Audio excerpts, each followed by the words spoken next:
kumain na nga. Makain pa sa iba.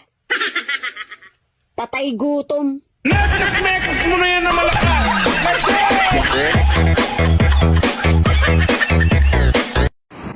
Pag nag-chat sa'yo yung ex mo, huwag kang kiligin.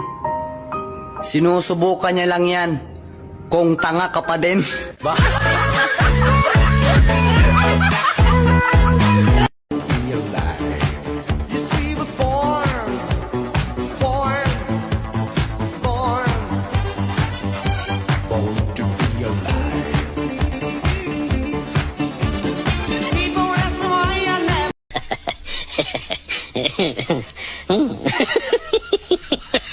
Yeah.